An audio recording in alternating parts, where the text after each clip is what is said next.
కీర్తనలు 1. దుష్టుల ఆలోచన చొప్పున నడవక, పాపుల మార్గంలో నిలువక,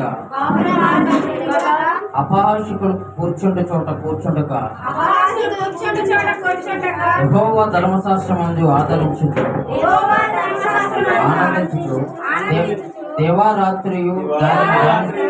దేవారాత్రియు ధ్యానించేవాడు ధన్యుడు. అతడు నీటి కాలువల మొరలను ఎరలను నాటబడినదై ఆకు వాడక తన కాలమందు ఫలమిచ్చు చెట్టు వలె ఉండును. అతడు చేయిందంతయు సఫలమగును. దుష్టులు అలాగున నడవగా గాలి చెదరగొట్టి కొట్టువలే నుందురు. కాబట్టి న్యాయ విమర్శనలో దుష్టులను నీతిమంతుల సభలో పాపులను నిలవరు. నీతిమంతులు మార్గము యెహోవాకు తెలియను, దుష్టుల మార్గము నాశనముకు నడిపెను. హల్లెలూయా.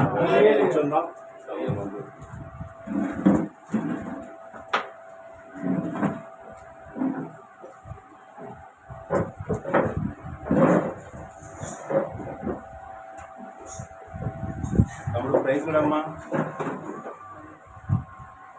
ఇంకా బాబు ఎవరు ఉన్నారు? Thank you.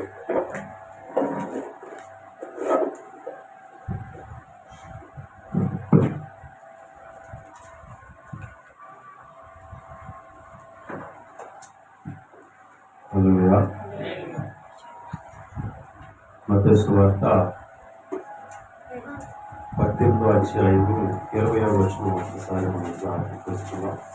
మత్తయి సువార్త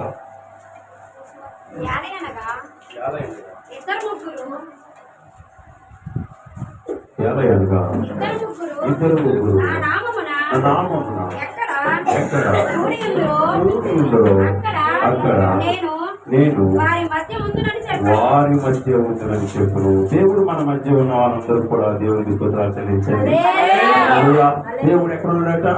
మన మధ్య ఉన్నాడు. చాలా మంది అనుకుంటారు ఇదేంటి సంఘంలో వేల మంది ఉంటే, లక్షల మంది ఉంటే, లేకపోతే కోట్ల మంది ఉంటే అక్కడ దేవుడు ఉన్నాడు అనుకుంటారు. కానీ దేవుడు ఆ మాట నిజంగా చక్కగా తన పత్రికలో తన అధ్యాయంలో రాయించడం అంటే, ఎక్కడైతే ఇద్దరు ముగ్గురు కూడుకొని ఉంటారో ఆయన నామమున అక్కడ ఆయన మన మధ్య ఉన్నాడు. హల్లెలూయా. దేవుడు మన మధ్య ఉన్నాడంటే మనం ఎలా ఉండాలి? భయము కలిగి ఉండాలి. హల్లెలూయా.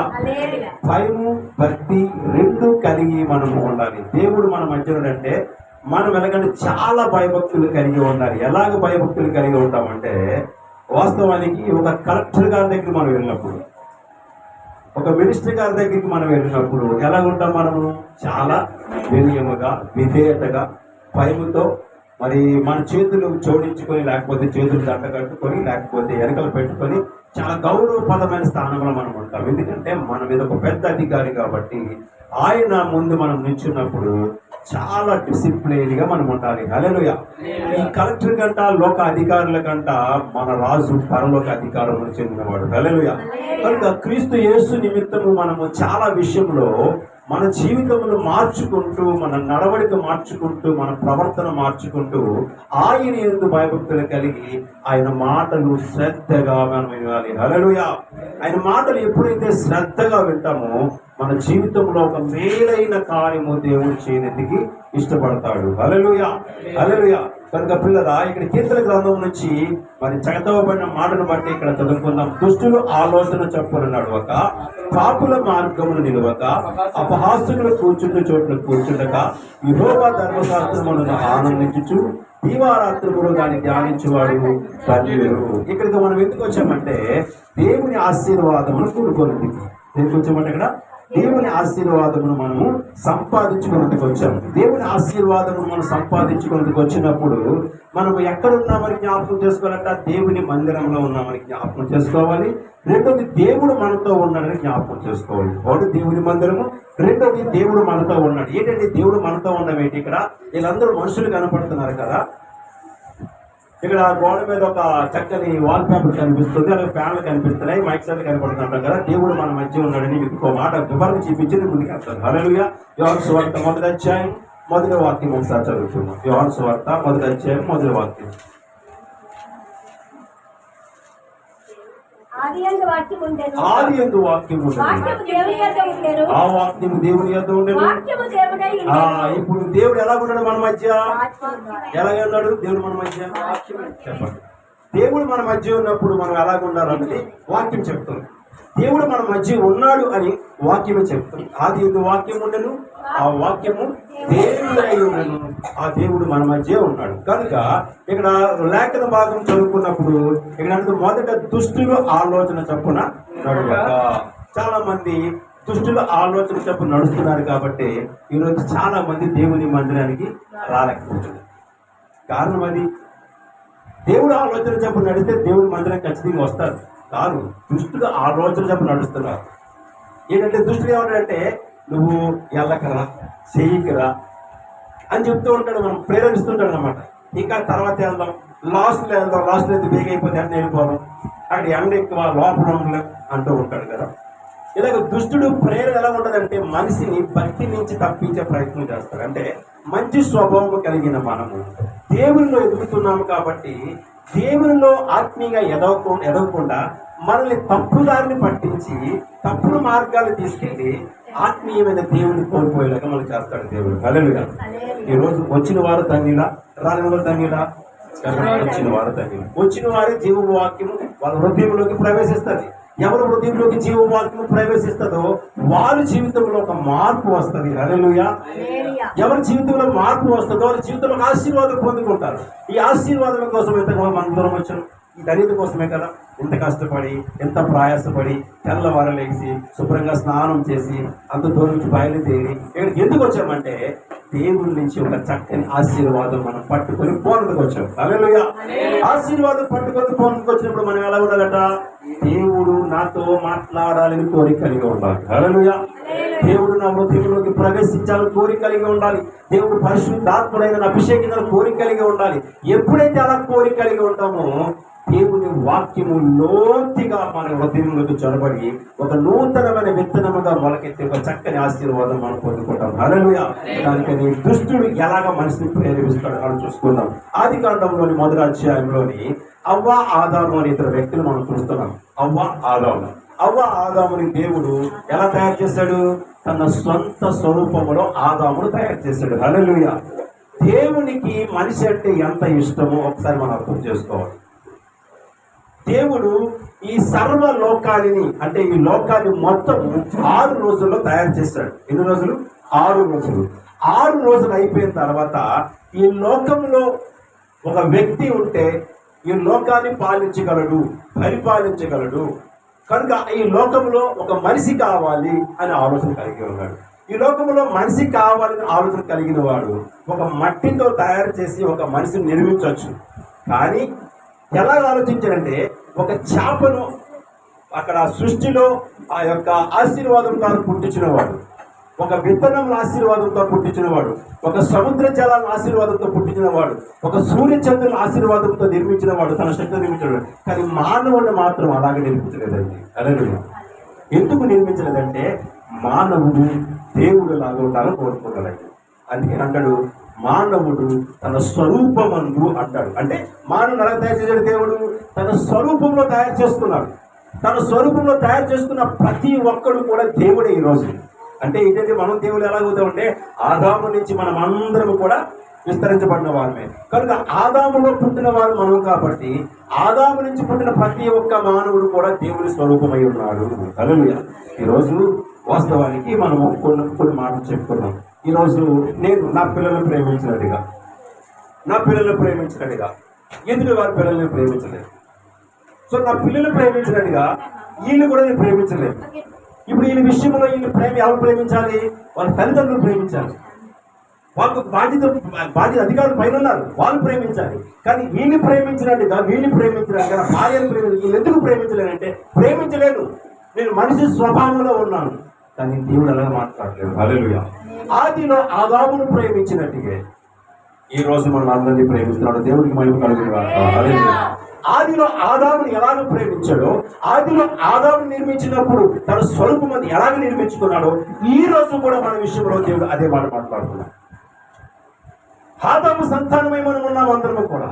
కానీ మనం అనేకమైన పాపములు అపరాధములు చేసి తప్పిపోయిన వారమైన తర్వాత క్రీస్తు యేసు పరమును విడిచి లోకానికి వచ్చి మనల్ని పవిత్రంగా మార్చడానికి తన దేహమును సమస్తమును సమర్పించుకున్నాడు, బలియాగమైపోయాడు. దానివల్ల ఈరోజు మనము ఆ పాపాన్ని క్రీస్తు యేసు రక్తముతో కడుక్కొని నూతనమైన జీవితంలోకి ప్రవేశించాం. ఈ నూతనమైన జీవితంలో ప్రవేశించిన మనము క్రీస్తు స్వభావం కలిగిన వారు ఉన్నాము. అంటే దేవుని ప్రభావం కలిగిన వారు ఉన్నాము, దేవుని ఆలోచన కలిగిన వారు ఉండాలి, దేవుని నడక కలిగిన వారు ఉండాలి, దేవుని ప్రవర్తన కలిగిన వారు ఉండాలి. అప్పుడే దేవుని ఆశీర్వాదాన్ని మనం పొందుకుంటాం. ఇక్కడ ఏ విషయంలో తప్పిపోయినా సరే అలనాడు ఆదాము తప్పిపోయాడుగా మనం కూడా తప్పిపోతాం. ఆదాముకు జోడుగా ఒక జతను ఏర్పాటు చేశాడు. జతను ఏర్పాటు చేసి ఆదామును అవ్వను తప్పుడు మార్గాన్ని మళ్ళించడానికి, అంటే దైవత్వం నుంచి లోకానికి తీసేదానికి లోకంలో ఒక అపవాది ఉన్నాడు. ఎవడంటాడు? అపవాది. ఇంకా ఆదాము ముందా, అవ్వ ముందా, అపవాది ముందంటే అపవాదే ముందు. హల్లెలూయా. అపవాదే ముందు పుట్టింది, తర్వాత మనిషి పుట్టాడు. ఎందుకంటే సర్వలోకాధికారి పరలోక రాజ్యంలో తను ఉన్నప్పుడు నివసించినప్పుడు తన సమక్షమున ఈ యొక్క దేవదూతలు అందరూ కూడా వాయిద్యములతో గాన ప్రచారంలో చేస్తూ ఆయన స్తుతిస్తూ ఆరాధిస్తేవాడు. ఆరాధిస్తున్న వాడిలో ఒకడు మ్యూజిక్ ఇన్స్ట్రుమెంట్ అనమాట. వాడు ఇన్స్ట్రుమెంట్ మంచి వాయిద్యంలో వాయించేవాడు. ఆయనే లూసిఫర్ అనే గొప్ప దేవదూత. హల్లెలూయా. ఎవరట? దేవదూత. ఆ దేవదూత ఇక్కడ ఏమైందంటే ఈ పరలోకము నుంచి భూమికి పడిపోయింది. ఎందుకు పడిపోయిందంటే దేవునికి విరుద్ధముగా ప్రవర్తించింది. హల్లెలూయా. దేవునికి విరుద్ధముగా ప్రవర్తించింది.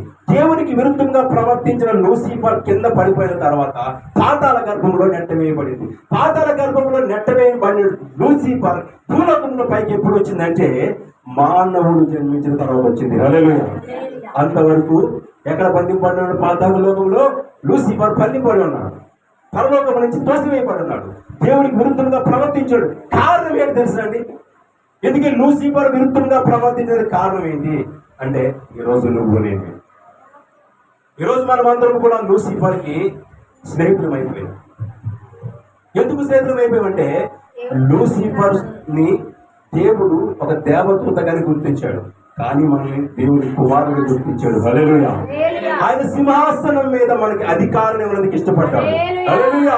ఎప్పుడైతే మానవుని దేవుడు ఒక మట్టితో తయారు చేశాడో, తన యొక్క ఆ మట్టిలో బొమ్మలోని జీవవాయువు నూదాడో, మట్టిగా ఉన్నవాడు మనిషిగా తయారాడో దేవుని కుమారుగా పిలువబడ్డాడు.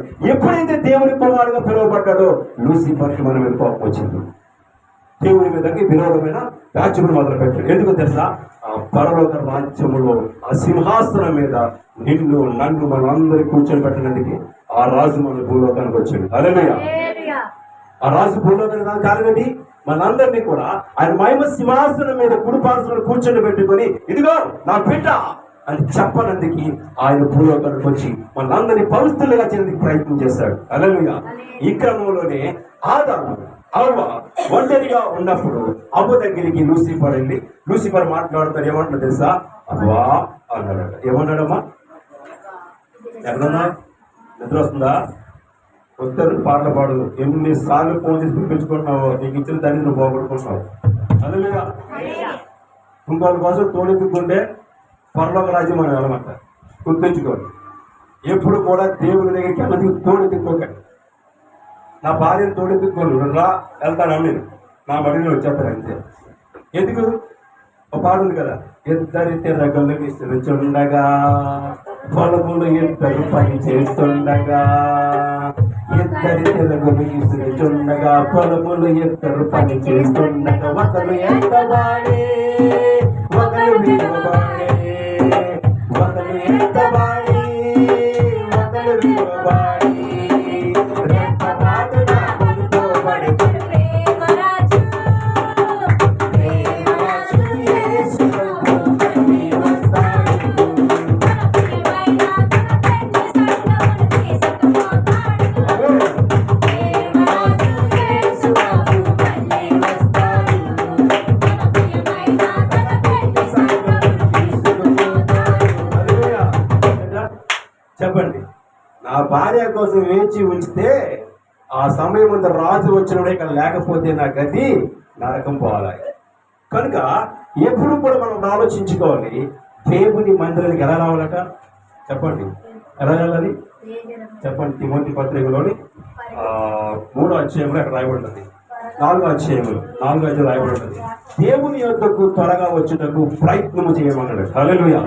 తిమోతి భక్తులు మాట్లాడుతున్న మాట, దేవుని దగ్గర ఎప్పుడు ఆలస్యంగా వెళ్ళకూడదట. నా యొద్దకు త్వరగా నా యొద్దకు త్వరగా వచ్చుటకు ఏం చేయాలట? ఏం చేయాలి? త్వరగా వచ్చుటకు ప్రయత్నం చేయి. ఏమిటి? ఆయన యొద్దకు వస్తే చాలా మనం వెన్ను పొందుకుంటాం. ఆయన యొద్దకు వస్తే చాలా ఆశీర్వదించబడతాం. ఆయన యొద్దకు వస్తే చాలా నేర్చుకుంటాం. ఆయన యొద్దకు వస్తే మనలో కీర్తి ప్రతిష్టలు ఏమైనా స్థాపించబడతాయి. ఆయన యొద్దకు వస్తే గౌరవం పెరుగుతుంది. ఆయన యొద్దకు వస్తే మర్యాద పెరుగుతుంది. ఆయన యొద్దకు వస్తే మార్పు చెందుతాం. ఆయన యొద్దకు వస్తే మంచి నడవడిక నడుస్తాం. ఆయన యొద్దకు వస్తే సమాజంలో మనకు గుర్తింపు ఉంటుంది, మంచి వాడు అని. ప్రియమైనరా, ఈ పరలోకము నుంచి భూలోకములకు తోయబడిన లూసిఫర్ అవ్వను పట్టాడు. ఎందుకు అవ్వను పట్టాడంటే స్త్రీ అల్పమైన ఘట్టము. అంటే ఘట్టం అంటే ఏంటి? చాలా మంది ఘట్టం అంటే తెలియదు. బిందె అంటే తెలుసు, వాటర్ క్యాన్ అంటే తెలుసు. అమ్మా, చదువుకున్న వాళ్ళకి తెలియాలి ఘట్టం అంటే ఏంటి. బాబు విశ్వరాజు, ఘట్టం అంటే ఏంటి నీకు తెలియదా? ఒడియా భాష ఏమంటున్నా? కొండ. హల్లెలూయా. ఏంటంటే ఘటం అంటే ఏంటి? కొండ. ఆడ మనిషిని ఘటముతో పోల్చాడు పరిశుద్ధ గ్రంథంలో. ఎందుకంటే కొండట ఇలాగ విడిచిపెడితే వెంటనే పగిలిపోతుంది. ఇలా హృదయం కూడా అలాంటిదే. ఎవరైనా ఇప్పుడు ఏమైనా అన్నాం అనుకోండి, ముఖం చిన్న పుచ్చుకొని రూపురేఖలు మారిపోయి కళ్ళు తిప్పేసి విపరీతంగా వికారం పొంది తయారైపోతాం. ఆడవాళ్ళకున్న మనసును బట్టే పరిశుద్ధ గ్రంథము వాళ్ళ కొండతో పోల్చింది. కొండను భద్రంగా కాపాడుకోవాలి. అందుకనే ప్రియమైన భక్తుడు ఎఫెసీ పత్రికలో మాట్లాడుతున్నాడు, స్త్రీలను గౌరవించుడి, స్త్రీలను సన్మానించుడి. ఎప్పటికప్పుడు గంటలు సోప్ వేస్తూ ఉండాలి. సోప్ వేయకపోతే ఏంటి మన మాట ఏంటారు వాళ్ళు ఏం చేయట? భార్య అట అందరు లోకంలో ఉన్న అందరికంటే గొప్ప శత్రువు అట. ఆ శత్రువు మనం ఏం చేయాలి? మిత్రుగా మార్చుకోవాలంటే మనం ఏం చేయాలి చెప్పండి? అవి స్టేజ్ ఎక్కించాలి. కొద్దిగా సోప్ వేసి గాలి కొడుతుంటే వాళ్ళకి కొద్దిగా పొందుకుంటారు అనమాట. అబ్బా బాగుందన్నారు కదా, వచ్చేసరి బాగా ఉండడానికి ప్రయత్నం చేస్తారు. బాగోలేదన్నా మొన్నే బాగోలేదన్నా, ఈరోజు ఇది బాగా ఉంటారా? మళ్ళీ బాగుంది అలాగంటున్నా కూడా బాగుంటారు లేదు. బాగోపోయినా బాగుందని తిని చచ్చిపోయి ఏడుతూ బాధపడుతూ తినాలి తప్ప. అలాగే ఈ అల్పమైన ఘటాన్ని ఎలాగ పడగొట్టాలి అని దేవుడు ప్రయత్నం చేసినప్పుడు అవ్వ దొరికింది. అవ్వ దొరికినప్పుడు అవ్వను పట్టుకున్నాడు సాతాను. పట్టుకొని అవ్వతో మాట్లాడిన అవ్వా అని పిలిచాడట. ఏంటట? అవ్వా అని పిలిచాడు. పిలిస్తే వెంటనే అవ్వ ఏం చేసింది? అబ్బా చక్కని గనసొప్పని 3వ స్వరం వినిపించింది అక్కడ.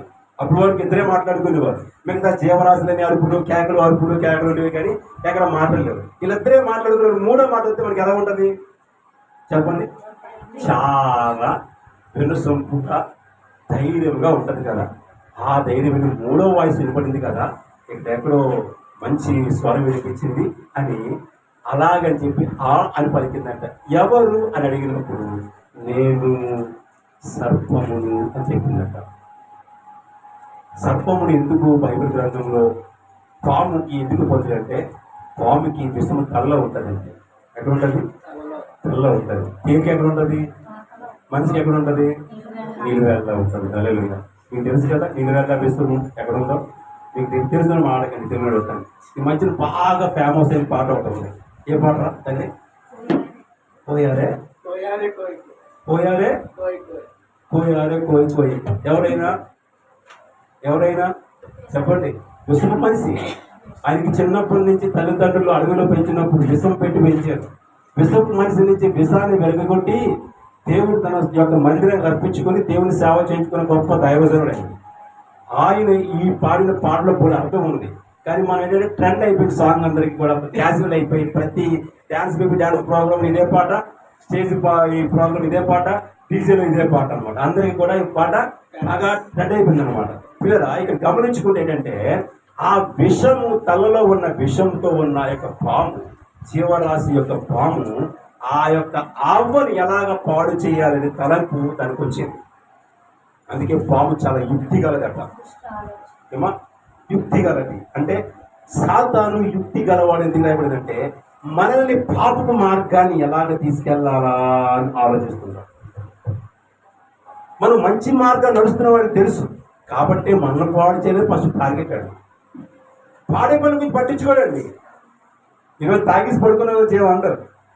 ఈరోజు ఎవరైతే మందిరానికి వెళ్తాం అనుకుంటున్నారో వారి ఇంటికి చుట్టాలు వస్తుంటారు. ఎవరైతే దేవుని మందిరం బేగి వెళ్దాం అనుకుంటారో వాళ్ళకి నీరసం వచ్చేస్తారు. ఎవరైతే దేవుని మందిరానికి ఏదో పుడతాం అనుకుంటారో వాళ్ళు రాలేరు. కారణం ఏంటంటే సాతానుడు ఏదో విధంగా వాళ్ళ ప్రేమను కలిగజేసి వాళ్ళ శరీరమును బలహీనపరిచి దేవుని మందిరానికి వెళ్ళకుండా చేసేసి తనలో సంఘ సభ్యులతో పొందుకునేలా చేస్తున్నాడు. హల్లెలూయా. ఇది ఎవరట? ప్రధాన దేవదూత లూసిఫర్ పన్నాగంలో పడిపోతున్నాం మనం. అలాగే దుష్టుల ఆలోచన ఎలా ఉంటాయట చెప్పండి, అలాగే ఉంటాయి. కనుక దుష్టుల ఆలోచన చెప్పడం ఏం చేయకూడదు, నడవకూడదు. ఒక సహోదరు అంటది ఈవేళ బేగ చర్చికి వెళ్ళిపోతానండి అంటారు. ఇంకో సహోదరు అంటది ఎందుకు పాస్టర్ గారి నుంచి గంట ప్రసంగం చేస్తారు కదా, ఒక గంటన్నర పాటలు పాడుతారు, ఆరాధన అంటారు, ప్రార్థన అంటారు. లాస్ట్ వెళ్ళిపోయే సమయంలో వస్తే వెంటనే కానుకేసి వెళ్ళిపోవచ్చు కదా అనుకుంటుందంట. ఇక్కడ ముందు విన్నాయన్ని ఆ మాట ఆ అమ్మకి జీవితంలో ఏమైనా పనికొచ్చాయా? పనికి రాలేదు. ఇక్కడ అన్నాడు దుష్టుడు ఆలోచన చెప్పు నడవక, పాపుల మార్గంలో నిలవక, అపాసుకులు కూర్చుని చోటు అస్సలా కూర్చోబోదు. ఎవరైనా బ్యాడ్ హ్యాబిట్స్ ఉన్న ఒక మీరు స్నేహం చేయకండి, గుడ్ హ్యాబిట్స్తో ఒక స్నేహం చేయండి. ఎందుకంటే 6 నెలలు 6 తిరిగితే వారే అవుతారు, పాడైపోతారు. లోకములో ఉన్న ప్రతి ఒక్క మనిషిని పాడు చేసే ప్రతిదీ ఆకర్షణీయంగా ఉంటుందండి, ఆకర్షణీయంగా ఉంటుంది. రోడ్డు మీద మీరు వెళ్తున్నప్పుడు 2 సినిమా పోస్టర్లు కనిపిస్తూ ఉంటాయి. ఒక చిరంజీవి లేకపోతే పవన్ కళ్యాణ్ లేకపోతే ఎవరు, ఆ పక్కన దేవుడు బొమ్మ ఉంది. మీరు ఎవరిని చూస్తారు అక్కడ చెప్పండి? దేవుడు మంచి డ్రెస్ వేసుకోడు కదా, ఒకటే డ్రెస్ ఎప్పుడు. ఆయన పుట్టుని గాయించి మరణించిన ఒకటే పుట్టు మొక్క, ఒకటే అవతారం, వేరే అవతారం. మనిషి అనేకమైన రంగులు మారుస్తాడు కదా. ఇక్కడ చిరంజీవి గారు డ్రెస్ మారితే చిరంజీవి గారు చూడడం కదా, పక్కన దేవుని చూడడం. అంటే దుష్టుడు మన ఆకర్షితంగా తీసుకెళ్లి మన అంతరాత్మలో ఉన్న ప్రభువు బయటికి తీసివేసేలా చేస్తుంటాడు. అది అవకాశం ఇవ్వకూడదు. అందుకే దుష్టుడు ఆలోచించినప్పుడు ఎప్పుడు కూడా మనం నడవకూడదు. అంటే పిల్లరా నడిస్తే ఏమవుతుందో చాలా ప్రమాదంలో మనమే పోతాం. ఎప్పుడు బాగా ఉంటుంది, బస్సులోని బాగా ఉంటుంది, తిరిగినప్పుడు బాగుంటుంది, తాగినప్పుడు బాగుంటుంది, స్నేహితులతో బాగుంటుంది. కానీ ఒకనొక రోజు వచ్చినప్పుడు ఎవ్వరూ కనిపించాం మనకి. అట్లాంటి దుష్టుడు ఇప్పుడు బుద్ధి వచ్చిందా నీకు? నన్ను నమ్ముకుంటే నీకు ఇలా ఉంటుంది అన్నట్టు. నన్ను నమ్ముకుంటే ఇలాగే ఉంటుంది. ఇంకోటి తెలిసే నీకు, నీ ప్రాణం పోయే పరిస్థితి కూడా వస్తుంది, దగ్గరలో ఉంది. ఇంకా నాతో ఉంటే నీకు అదే చేస్తాను. ఎందుకంటే నా రాజ్యంలోకి నీకు కుర్చీ ఉంచాను, పరలోక రాజ్యం వెళ్ళకుండా నేను బందీ చేస్తానని తన గర్వంగా మాట్లాడే అవకాశాన్ని మనం ఇవ్వకూడదు ఎప్పుడు కూడా. దాని గురించి చిన్న కథ చెప్పి నేను ముందుకు తీసుకెళ్ళి ముగిస్తాను. ప్రియరా బైబిల్ గ్రంథం నుంచి లూకా సువార్త 6వ అధ్యాయం 46వ వచనం ఒకసారి చదువుకుందాం. పరిశుద్ధ గ్రంథం నుంచి లూకా సువార్త 6వ అధ్యాయం. నేను చెప్పిన మాట ప్రకారం మీరు చేయక ప్రభువా ప్రభువా అని ఏంటమ్మా ఏం చేయగలడు దేవుడు? నేను చెప్పిన మాట ప్రకారము చేయక ప్రభువా ప్రభువా ఎందుకు పిలుస్తున్నాను? మన శిష్యులతో మాట్లాడుతున్నాము. దేవుడు ఏం చెప్పాడు మనకి? యథార్థంగా బ్రతకమన్నాడు.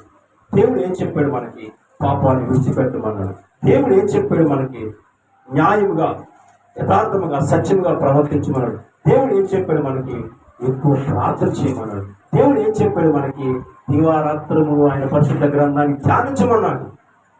కానీ మనము దుష్టుల ఆలోచన మరి మొదట్లోనే పాడు చేసేస్తున్నాడు మనల్ని. దుష్ట ఆలోచన గురించి ఒక కథ చెప్తారు మీకు. హల్లెలూయా. లేదా ఒకనొక రోజు ఒక రాజ్యాన్ని పరిపాలిస్తున్న రాజుగారు వేటకను బయలుదేరారట. ఆయన ఎవరిని తీసుకొని వెళ్ళలేదు, వేటకను బయలుదేరారు. వేటకను బయలుదేరి ఆయన అడవిలోకి వెళ్ళిపోయారు. క్రూర మృగాలు ఉన్న అడవిలోకి వెళ్ళిపోయారట. వెళ్ళిపోయి అడవిలో తిరుగుతూ అలసిపోయి ఒక రోజు బాగా అలసిపోయిన తర్వాత ఒక నీళ్లు తాగుదాం ఎక్కడ కనిపిస్తే బాగుంటుందని ఒక చిన్న కూనెట్లా కనిపిస్తే ఆ నీళ్లు తాగడానికి అక్కడికి వెళ్ళారు రాజుగారు. వెళ్ళిన తర్వాత ఆ నీరు తాగుదామని ఆ నీటిలో చేపెట్టి కాలు చేతి కడుక్కొని మొత్తాన్ని కడుక్కొని ఆ నీటిలో కొద్దిగా నీరు తీసుకొని నోట్లో పోసుకొని కొద్దిగా తన ప్రాణాన్ని సరి తీసుకున్న తర్వాత ఈ తల ఎత్తి పైకి చూసినప్పుడు ఒక క్రూర మృగమైన ఎదుటి కనిపించింది. ఇది పులి. ఏం కనిపించింది? బాగా నువ్వే నువ్వు చెప్పాల్సిన పనులు మాట. ఏం కనిపించిందిరా? సరే ఏం చెప్పి బాబు ఏం చెప్పి ఏం కనిపించిందిరా? అరే రక్షణ ఏం కనిపించింది? పులి. కథ చెప్తారు బాగా విని. కథ చెప్పంటారు కదా అమ్మమ్మ రాత్రులు. కథ చెప్తారు బాగా విని. కథ చెప్పమ్మమ్మ, స్టోరీ చెప్పమ్మమ్మ అంటారు. స్టోరీ బాగా నీకు ముందు కూర్చొని కనపడి బాగా కనపడతాను. ఉండడం అయిపోయాడు. బైబిల్ పట్టుకున్న భక్తులు తను వదలలేదు. సమయం భక్తులు బైబిల్ వదలలేదు. అదలుగా పులి కనిపించిందట. పులి కనిపించగానే ఈ రాజుకి ఏం పుట్టింది? భయం. ఎందుకు? ప్రాణం పోతే ఇప్పుడు ప్రాణం పోతే భయం పడి గుప్పట్లో ప్రాణాలు పెట్టుకొని దీని నుంచి ఎలా తప్పించుకోవాలో ప్రయత్నం చేస్తున్నాడు. తన దగ్గర ఆయుధాలు ఏమీ లేవు, కర్ర లేదు, కత్తి లేదు, ఏమీ. ఇప్పుడు అయిపోయాడు రాజు ప్రాణం. ప్రాణం వచ్చేసి చచ్చిపోయి ప్రమాదంకి వచ్చేసింది. ఈ రాజు భయస్తుడు అయిపోయి ఏం చేయాలి అర్థం కాక ఇటు చూస్తున్నాడు. ఇది ఎప్పుడు కదిలితే మింగేద్దామని చూస్తుంది. కదలలేక మింగలేక కక్కలేక రాజు ఇటు అటు గమనిస్తూ ఉన్నాడు. ఈ లోపల ఒక యవనస్తుడు ఆ దారిని పోతూ ఆ కోరిన దగ్గరికి వచ్చాడట. వచ్చిన వెంటనే ఆ రాజుగారు భయాందోళన చూస్తే ఎదురుగా ఉన్న పులి కనిపించింది. ఆ పులిని చూసి రాజు వెలవెల ఆడిపోతున్నాడు. కనుక ఈ పులిని సంహరించాలని ఆలోచన కలిగి యవనస్తుడికి అలవాటు కదా, వాళ్ళకి అలవాటు. వాళ్ళ కర్ర ఉంటే చాలు పారిపోడు పులి. నేను మధ్య చూసాను ఒక సింహాన్ని కర్రతోనే ఇందులోకి వచ్చిన సింహాన్ని కర్రతో తోలిసిన బయటికి. అంటే కర్ర ఉంటే జీవరాశి ఏదైనా సరే భయపడదు. జీవరాశి మనకు భయపడని పరిస్థితుల్లో రాశి ఉంది, కానీ జీవరాశి మనం భయపడుతున్నాం సాతానికి అవకాశం ఇచ్చి. లేదంటే జీవరాశి మనం ఏం చేయదండి. హల్లెలూయా. అలాగా ఈ కర్ర పట్టుకున్న దగ్గర ఉన్న ఒక ఆయుధం పట్టుకొని ఏదో విధంగా పులిని జడిపించి ఏదో చేసి ఎలాగెళ్తుందని పారవేశాడు. పంపించిన తర్వాత రాజు ఎంతో అమ్మయ్యా నా ప్రాణాలు కాపాడావు, నన్ను బ్రతికించావు, కనుక నీకేమైనా నేను సహాయం చేయాలి, ఏదైనా కావాలని కోరుకో అంటే ఏమవుతాయ్యా అన్నాడట. అయితే చాలా కాదు, నాకు మేలు చేసిన వాడికి నేను మేలు చేయడం నా యొక్క ఇదే అవకాశం ఉన్నది, నాకు రుణం అది, కనుక ఆ రుణం నేను తీర్చుకోవాలని చెప్పేసి ఏంటంటే నీకు 1000 వరహాలు ఇస్తాను, నా రాజ్యానికి రా అన్నాడట. 1000 వరహాలు అయ్యా సరే అని వెనకతల బయలుదేరాడట. రాజు వెనకతల బయలుదేరాడు. ఎవరు వస్తుంది బయలుదేరుతూ నడుచుకుంటూ అడవి ఎండింగ్కి వస్తారు. అడవి చివరి ప్రాంతానికి వస్తారు. అడవి నుంచి బయటకు వచ్చేస్తున్నారు. వచ్చే సమయంలో రాజు అన్నాడట, నీకు ఎంత ఇస్తానని చెప్పానంటే అయ్యా 1000 వరహాలు ఇస్తాను అని చెప్పి. 1000 వరహాల ఏం చేసుకుంటావు నువ్వు? 1000 వరాలు ఏం చేసుకుంటావు నువ్వు? చాలా ఎక్కువైపోతాయి 1000 వరాలు, నేను 500 వరాలు ఇస్తాను కానీ. సర్లే ఏం చేస్తాం, ఎంతో కొంత ఇంతవరకు వచ్చాను కదా, ఒప్పుకున్నప్పుడు వాయించక తప్పదు, ఇంతవరకు వచ్చాను, ఎలాగో మీ రాజ్యభవనం చూసి వెళ్ళిపోతానయ్యా అంటే సరే రానది కాదు అభ్యంతరకే 500 వరాలు ఇస్తాను చెప్పాడ. సరే మళ్ళీ నడుచుకుంటూ వెళ్తూ అలాగా అక్కడ కొంత దారం ప్రవేశించి ఒక పట్టణానికి ప్రవేశించారు. పట్టణం రాగానే రాజుకి మళ్ళీ ఆలోచన వచ్చిందట, ఏంటి ఇది 500 వరాలు ఏం చేసుకుంటాడు వీడు, కూలి పని చేస్తున్నాడు, అడుగులో బతికినోడికి ఏంటి అన్ని ఫ్రీగా దొరుకుతాయి, అడుగులో ఉన్నవాడికి ఏమో మనమే కొనుక్కోవాలి, అన్నీ ఉచితంగా దొరుకుతాయి, కనుక ఆడికి ఎందుకు 500 వరాలు అని చెప్పేసి ఓకే నీకు 200 వరాలు ఇస్తానన్నట. 200 వరాలు అయ్యా, సర్లే అయ్యా పోలేండి, మీ మనసుకి అలా అలా చేయనట. అలా మాట్లాడుతూ నడుచుకుంటూ పోయి రాజ్యభవనంలో అడుగు పెడుతున్న సమయంలో రాజు 200 వరాలు వేసుకుంటావరా, ఏం చేస్తున్నావు కదా, అయ్యా చూసి వెళ్ళిపోతాను 10 వరాలు ఇస్తానన్నాడు. ఎన్ని 1000 వరాల నుంచి దశంభాగం వచ్చేసింది. 10 వరాలు 10 వరాలకు వచ్చేసాడు రాజు. ఎందుకు అలాగ వచ్చేసాడని తలపించాడు. లోనికి ఆయన విందించాడు, ఎందుకు చక్కని వస్త్రాలు ఇచ్చాడు, వస్త్రాలు తీసుకున్నాడు. ఇదిగోరా ఈ 10 వరాలు తీసుకొని అని చెప్పేసి ఇచ్చి ఆ యవనస్తుని పంపించారు. పంపించినప్పుడు రాజా ఎంత మోసం చేసావయ్యా, 1000 వరాలు ఇస్తావని ఇన్ని కిలోమీటర్లు నడిపించి తీసుకొచ్చావు, మధ్యలో ఆపేవు 500 అన్నావు, మళ్ళీ ఆపేవు 200 అన్నావు, మళ్ళీ ఆపేవు 100 అన్నావు, లాస్ట్కి చివరికి వచ్చిన తర్వాత 5 వరాలు ఇచ్చావు, 10 వరాలు ఇచ్చావు. సర్లే దేవుడు అన్నవాడు చూడ్డా అనుకొని బాధతో వెనక్కి ప్రయాణం మొదలు పెట్టాడు. రాజభవనం దాటుతూ ఉండగానే రాజుకు అనుకోకుండా లెగిసి బయటికి వస్తున్న సమయంలో కాళ్ళు జారి మెట్ల నుంచి పడిపోయాడు. పడిపోయిన వెంటనే రాజుకి ఏమైంది, పాదాలకి ఏమైంది, ఇరుకు పట్టి దెబ్బ తగిలింది, కాలు మెలపడిపోయింది, భయంకరమైన ఏడుపు, కాలు కూడా కింద పట్టలేని పరిస్థితిలో ఉన్న రాజు ఆ భయంకరమైన బాధతో ఆ భయంకరమైన ఏడుపుతో చింతిస్తున్న సమయంలో ఈ విషయం అందరికీ ప్రచారం చేశారు. ఈ లోపల పట్లు సైనికులు అందరూ కలిపి రాజుగారు పడిపోయారు అని చెప్పేసి అందరికీ ప్రచారం చేశారు. చేయగానే ఈ వార్త బయటికి వినబడింది. ఏమైందంటే రాజుగారు రాజుగారు పడిపోయారా చూద్దామని అని లోనికి వెళ్ళాడట. వెళ్ళినప్పుడు రాజు పాపం లేకలేని పరిస్థితిలో ఉన్నాడు.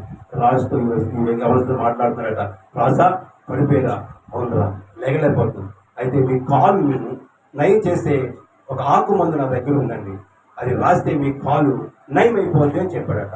అలాగా అయితే నయం చేశారంటే అయితే అవదు, ఎలాగైతే అవదు, దానికి ముందు డబ్బులు చెల్లించాలి, డబ్బులు చెల్లిస్తేనే ఆకు పని ఉంటుకెళ్ళంటే పని అవ్వదు అన్నాడట. అదేంటి అలాగంటే నిజమేనయ్యా, డబ్బులు ఇస్తేనే వైద్యం, డబ్బులు ఇవ్వకుండా వైద్యం చేయకూడదయ్యా అని చెప్పేసి వెంటనే ఎంత కావాలంటే 2000 వరాలు అడిగాడట. ఎన్ని అడిగాడమ్మా? 2000 వరాలు అడిగాడు. 1000 వరాలతో పోయింది, 2000 వరాలకు వచ్చింది. వెంటనే అనుకున్నా ప్రాణం గంట, నవ్యం గంట, డబ్బు గొప్పది కాదురా, 2000 కాదు 3000 వరాలు ఇస్తాను, ఒరే బాబు చక్రవర్తి ఆ 3000 వరాలు తీసుకొచ్చి నీకు ఇచ్చేయమంటే 3000 వరాలు చేతిలో పెట్టుకున్న తర్వాత రాజు తన సంచిలో ఉన్న ఆకు తీసి యవనస్తుడు ఇలా పిండి కాలు పట్టుకుని అటు ఇటు నడిపి చక్కగా నడుకు తీసి అయ్యా లేచినాడు అన్నాడు. నడుస్తున్నాడు రాజు. హల్లెలూయా. ఏమైంది? చెరపకురా, చెడుతూ ఏమైందమ్మా? చెడిపోతే ఏమవుతాం? చెడిపోతాం మనమే. దేవుని భక్తి విషయంలో సాతాను మనం చెరపాలని ప్రయత్నం చేస్తాం. మనం చెడిపోతే మనం ఏమవుతాం? చెడిపోతామా చెడమా? సాతాను డ్యూటీ అది. సాతానికి వెళ్ళి చర్చికి తీసుకెళ్ళి మిమ్మల్ని సినిమా తీసుకెళ్తుంది. సాతాను చెప్పండి, నేను చర్చికి వెళ్ళాలనుకుంటున్నాను, ఈవేళ నువ్వు అన్ని ఆటంకపరచుకుంటే అమ్మమ్మ నువ్వు అలాగంటావు, చర్చికి వెళ్ళి చేస్తాను చూడని చెప్పేసి ఎక్కడ నీకు ఫోన్ కూడా వస్తుంది, హలో ఎవరు వస్తారు, ఎక్కడ ఉన్నావు, ఇక పొలా అయితే ఆర్గ్యుమెంట్కి వచ్చేయాలి. ఎక్కడ ఏం చేస్తావు? వస్తా అయిపోయి లిప్స్టిక్ అయిపోయి బాగా మేకప్ అయిపోయి ఆర్కే బీచ్ ప్రయాణిస్తావు. ఎక్కడికి వెళ్దాం అనుకున్నావు నువ్వు? దుష్టుడు ఏం చేశాడు? దుష్ట ఆలోచనలు మంచి నడవడికి పాడు చేస్తాయి. హల్లెలూయా. దుష్ట తలపులు మంచి నడవడికి పాడు చేస్తాయి. పిల్లరా, యేసు ప్రభు మాట్లాడుతున్న మాట, ఇదిగో శిష్యులారా మీకు ఈరోజు చెప్తున్న మాట ఏంటి కదా, నేను చెప్పిన మాట ప్రకారం మీరు చేయగా. ఎందుకు అని పిలుస్తున్నారు? ఎందుకు ప్రభు అని గోచాడుతున్నారు? ఎందుకు అరుస్తున్నారు? ఎందుకు ఉపవాసాలు ఉంటున్నారు? అసలు నేను చెప్పింది ఏంటి, మీరు చేసేది ఏంటి? ఏం చేస్తున్నాం మనం గమనించుకోండి. ఆ రాజు లేక, ఆదాము లేక మనం పాడైపోతాం. ఎందుకని చెప్పండి? నన్ను హృదయంలో అనేక తలంపులు కాదు, కానీ యెహోవా ఆలోచనే స్థిరమవుతుంది. ఆయన ఆలోచన మన మీద గొప్పదై ఉంది. ఒక లోకంలో ఒక మానవుని పుట్టించి ఆ మానవుని ద్వారా అనేకమైన మానవులు నిర్మించేలాగా చేసి అన్ని సంకల్పాలు నెరవేర్చుకొని ఒక మానవుడు దేవునితో సమానుడిగా చూస్తాడు ఆయన. మనమో మన ఇష్టాలకు ఆయన అప్పేసుకుంటున్నామండి. హల్లెలూయా. మన ఇష్టాలకు, మన భోగభాగ్యాలకు, మన శరీర సుఖాలకు, మన అలవాట్లకు ప్రభువైన యేసుక్రీస్తు వారిని ఏ నేరము చేయలేని వాడిని మనం అమ్మి వేసుకుంటున్నాం. గలతీ పత్రిక 6వ అధ్యాయం చూడండి. గలతీ 6లో ఇబ్రీ 6లో రాయబడుతుంది. ఇబ్రీ పత్రిక 6వ అధ్యాయం 4వ అధ్యాయం రాయబడుతుంది. ఇబ్రీ పత్రిక 6వ అధ్యాయం 4వ అధ్యాయం 6వ వచనం.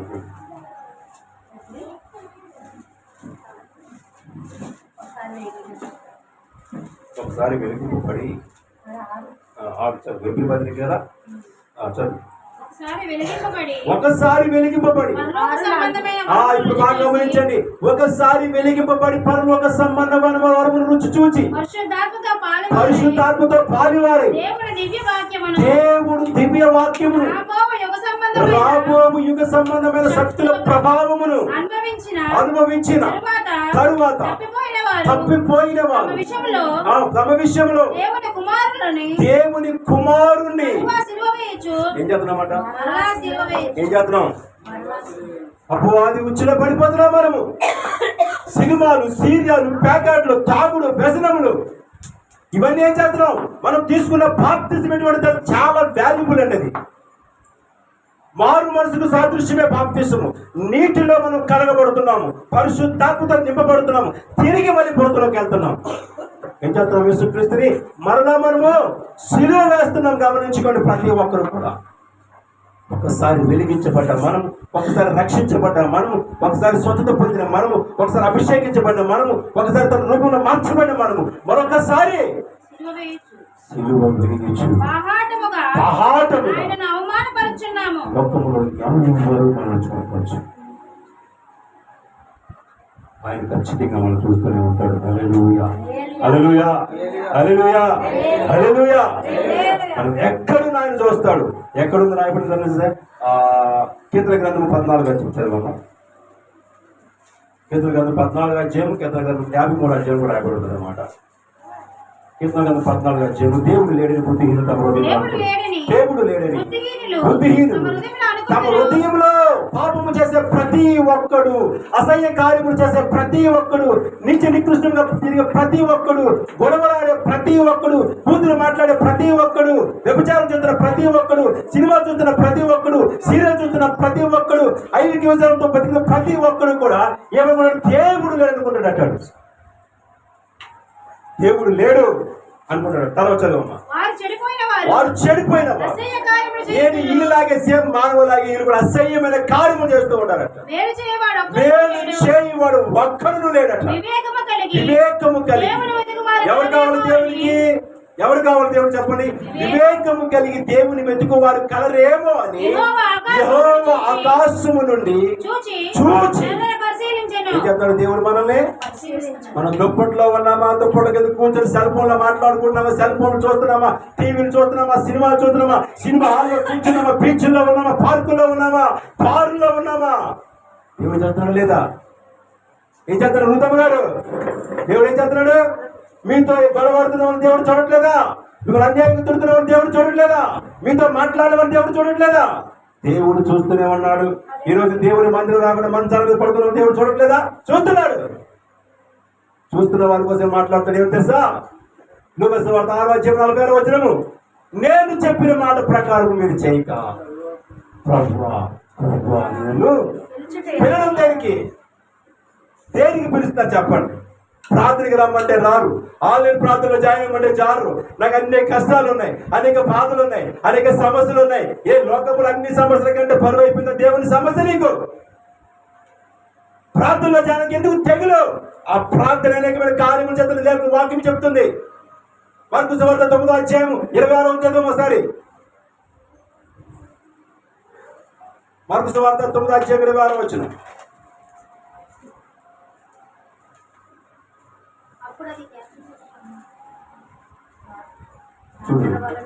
ప్రార్థన వల్లనే కానీ అందుకు ఆయన దేని ద్వారా?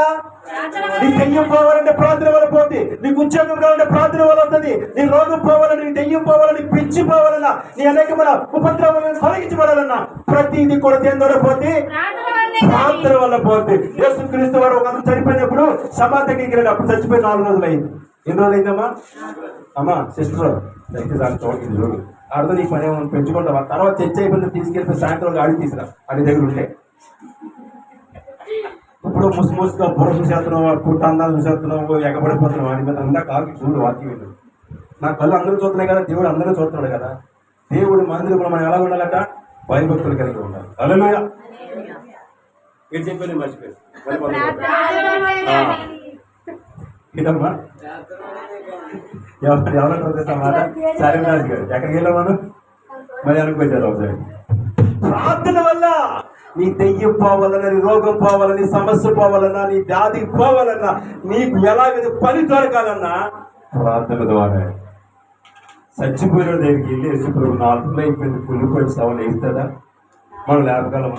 ఆయన అన్నాడు, తండ్రి తండ్రి ఒక్కసారి ఈ దేవుడు ప్రార్థన ఆలకించి చనిపోయిన లాజరును బయటికి తీసుకురావడానికి ఇష్టమైతే అంటే వెంటనే చనిపోయిన లాజరు ఎంత చెప్పనుకుంటావయ్యా రా అన్నాడు.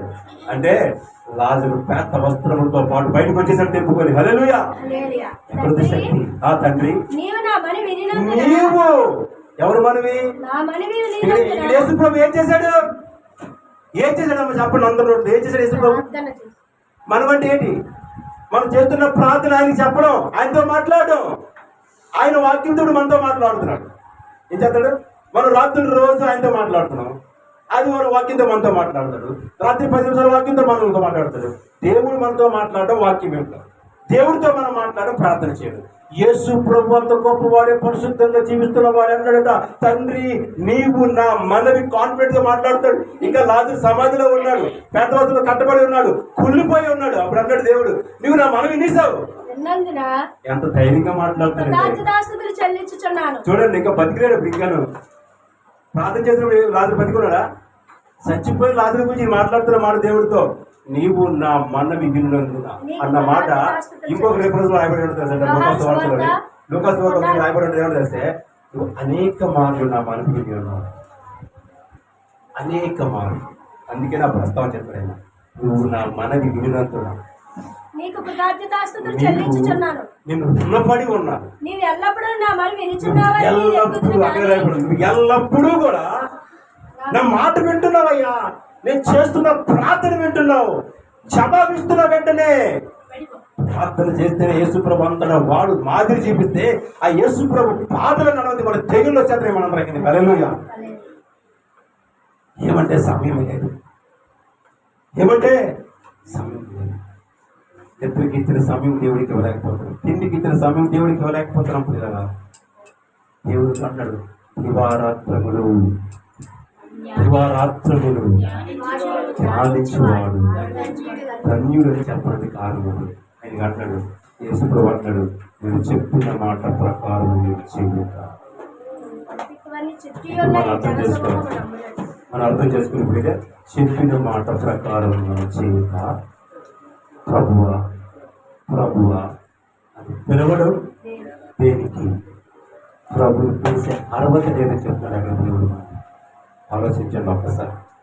దుర్మార్గము పనులు చేసి దేవుడితో సహవాసం కలిగి ఉంటాం, సంఘముతో సహవాసం కలిగి ఉంటాం, దేవుడిలో పవిత్రులుగా జీవించుకుంటా, పరిశుద్ధంగా బ్రతకుంటా, దేవుడిని మనం పాపించినోడితో తెలిసినా సరే ఆయన విన్నదికి సిద్ధంగా ఉన్నాం. కానీ ఇప్పుడు తెలుసా, మారు మనసు పొందినప్పుడు మాత్రమే. హల్లెలూయా. మారు మనసు పొందినప్పుడు మాత్రమే. ఎంత బైబిల్ వాక్యం ఒకటి గుర్తించుకోండి. కొన్ని జీవరాశులకి మనం స్నానాలు చేస్తుంటాం, అందులో ఒక మూర్ఖమైన జీవరాశి ఉంది. అదేం తెలుసా? పంది. ఎంత శుభ్రంగా స్నానం చేసినా, శుభ్రంగా దానికి సెంటు రాసిన, శుభ్రంగా వస్త్రాలు వేసిన, దాని ఆనందం ఎక్కడట? బురదలోను. దేవుడు మన పందిలాగా బ్రతకమన్నాడు, దేవుడి కుమారులుగా బ్రతకమన్నాడు. హల్లెలూయా. చివరిగా వాక్యం చదివి ముగిస్తాను. యోహాను సువార్త 2వ అధ్యాయం, యోహాను సువార్త 2వ అధ్యాయం 6 నుంచి 9 వరకు చదువుతున్నాం. ఆయన మీతో చెప్పినట్టు చేయడానికి. హల్లెలూయా. హల్లెలూయా. ఏం చేయమన్నాడు?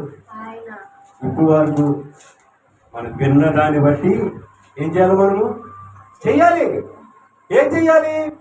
దేవుని వాక్యాన్ని వినండి, యథార్థముగా బ్రతకండి, నీతి అయిన పనులు చేయండి, లేని వారికి సహాయం చేయండి, ఇబ్బందులు పడుతున్న వారికి ఆదరణ కలుగు చేయండి, ఎవరైనా రోగి ఉంటే దర్శించండి, ప్రార్థన చేయండి, ఎవరైనా ఇంకా వారి పరిస్థితి బాగోలేదంటే అందరూ కలిసి ప్రార్థన చేయండి. అది చేసింది అది ఇదే కదా. మనకి ఏం చెప్పాడైనా వాళ్ళు ఏమైనా అడిగాడు దేవుడు? మన హృదయానికి ఏమని అడిగాడు. ఆయన అన్నాడు, ఆయన మీతో చెప్పింది చెయ్యండి. మరి ఏమంటుంది అక్కడ, చదువుకుంటాడు. ఆయన తల్లి పరిచారకులను చూచి ఆయన తల్లి పరిచారకులను చూసి ఆయన మీతో చెప్పినది ఆయన మీతో చెప్పినది చేయుడనెను. ఏముందట, యేసు ప్రభు మీతో ఏది చెప్పినది చేయండి. నేను చెప్తే కాదు, లోకంలో ఉన్నవారు చెప్తే కాదు, యేసు ప్రభు నీతో నాతో ఏది చెప్తుందో చెయ్యాలి. అది ఆయనకి ఇష్టపడతాడు. అప్పుడు ఆయన మనల్ని చూస్తాడు, కరుణిస్తాడు, కనికరిస్తాడు. దేవుడి దగ్గర ఉన్న ప్రతి ఆశీర్వాదాన్ని మనకి ఇస్తాడు. దేవుడు చెప్పినట్టుగా చేయకుండా ఆశీర్వాదం ఇవ్వమంటే మనకి ఇవ్వడండి. హల్లెలూయా. ఇంకా చదివేశారు. యూదుల శుద్ధీకరణాచార ప్రకారం యూదుల శుద్ధీకరణాచార ప్రకారం 2 తూముల పట్టు 2 తూముల పట్టు 6 రాతి బాణలు అక్కడ ఉంచబడి 6 రాతి బాణలు అక్కడ ఉంచబడి ఉండేను. యేసు ఆ బాణలతో నీళ్లతో బాణలు ఎలా ఉన్నాయట, ఎలాగొనే బాణులు ఖాళీగా ఉన్నాయి. హల్లెలూయా. ఈ హృదయం ఇంతవరకు ఈ వాక్యం వినని హృదయం ఖాళీ అయ్యింది. దేవుని మందిరంలో ఉన్నావు. ఈ హృదయంలో ప్రతి పాపాన్ని కూడా వాక్యము ద్వారా ఇప్పుడు కడిగేసుకున్నావు. ఇప్పుడు జీవమైన వాక్యము నీలో ప్రవేశిస్తుంది. ఖాళీ బాణలో జీవమైన వాక్యము నీలో నీళ్ళగా నింపబడుతుంది. నీళ్ళగా నింపబడుతున్న వాక్యం ఇప్పుడు మధురముగా మారనై ఉంది మీ జీవితంలో. హల్లెలూయా. ఈ ఖాళీ హృదయాన్ని దేవుడు అడుగుతున్నాడు. పాపము నింపుకున్న హృదయాన్ని దేవుడు అడగట్లేదండి. హల్లెలూయా. ఏమడుగుతాడు దేవుడు, నీ హృదయాన్ని ఖాళీ చేసుకోండి. క్రీస్తు లోకమును పాపులు రక్షణకు వచ్చాడట.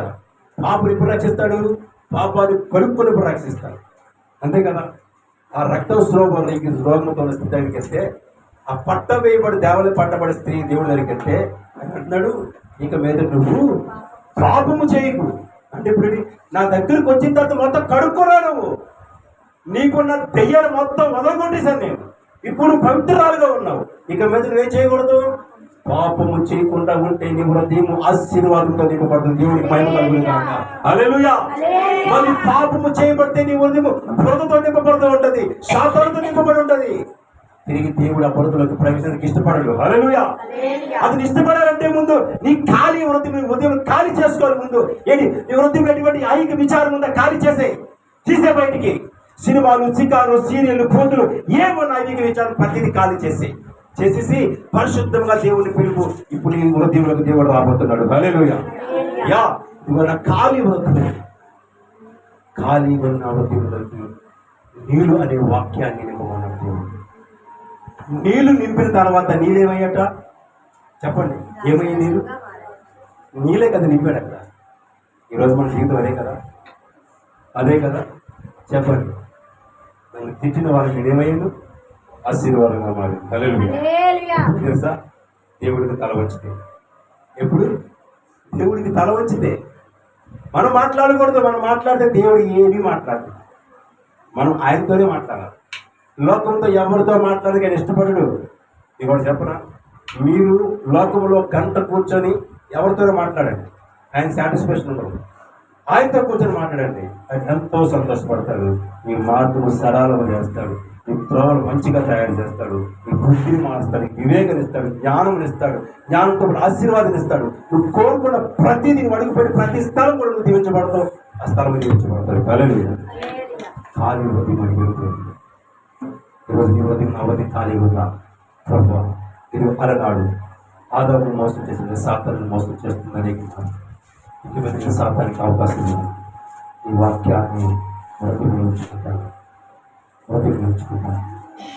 ఎఫెసీ పత్రికలో మాట్లాడుతున్నమాట. ఈ పత్రికలో ఈ హృదయం సమృద్ధిగా వాక్యము నివసింపనీయుడు. ఈ హృదయమును సమృద్ధిగా వాక్యముతో నివసింపనీయుడి. ఎప్పుడైతే హృదయంలో వాక్యం పరిపూర్ణంగా ఉంటుందో సాతానికి అవకాశం ఉండదండి. సాతానికి అవకాశం ఉంటుంది. గమనించండి, వెంటనే యేసు ప్రభువు ఆ నేలను ద్రాక్షారసముగా మార్చినట్టుగా ఈరోజు ఈ ఖాళీ హృదయంలో నిండుగా యేసు ప్రభు వాక్యాన్ని చెప్పగలిగితే మీరు ఆశీర్వాదంగా మారిపోతున్నారు. హల్లెలూయా. నిండు పాపంతో లోకమందరితో ఉద్దేశించబడ్డాడు. చక్కగా వెళ్ళిపోయింది. యేసుని చూసొస్తాను, ఒక్కసారి యేసుని చూసొస్తానన్నాడు. యేసు క్రీస్తు దగ్గరికి వెళ్ళినప్పుడు అది ఏం చేసేది తెలుసండి, అన్ని పాపాలు విడిచిపెట్టింది. ఎందుకంటే మనుషులను పట్టించుకుంది, మనుషులను విలువ, మనుషులు నాకు కడతలేదు, మనుషులు నన్ను గౌరవించట్లేదు, నా ఉద్యోగాన్ని కానీ, నా యొక్క ఆనెస్ట్ నా దగ్గర నా యొక్క ఆస్తిపాస్తులకు కానీ ఎవరు నాకు విలువట్లేదు.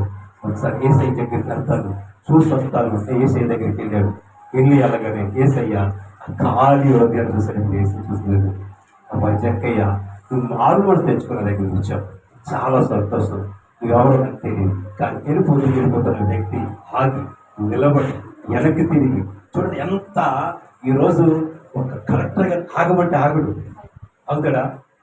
11:40 కలెక్టర్ గారు ఆగమంటే ఆగుతాడా? ఒక సీఎం ఆగమంటే ఆగుతాడా? దేవుడు, దేవాది దేవుడు ఒక పాపిని మార్చడానికి ఆగి వెనక్కి తిరిగి ఒక అడుగు వేసి నోరు విప్పి కిందకి దిగువాలంటే దిగన తెలియదు సార్, ఈ రోజు నీ ఇంటికి వస్తున్నాను అన్నాడు. ఖాళీ హృదయంలో ప్రవేశానికి నిలుస్తుపడ్డాడు. ఈ హృదయం ఈ కుటుంబం అంతా అనేకమైన పాపములతో, అనేకమైన దుర్మార్గ వ్యసనలతో, అనేకమైన బంధకాలతో కట్టిపడగా యేసయ్య ఈ హృదయమైన ఆలయంలో రాబోతున్నాడు. ఈ మధ్యాహ్న స్థలంలో లేదా చక్కని ఇంటికి వెళ్ళి తన హృదయానికి పాపము కలిగినట్టుగా ఈ రోజు నీతో నాతో మన హృదయంలో దేవుడు దానికి ఇష్టపడుతున్నాడు.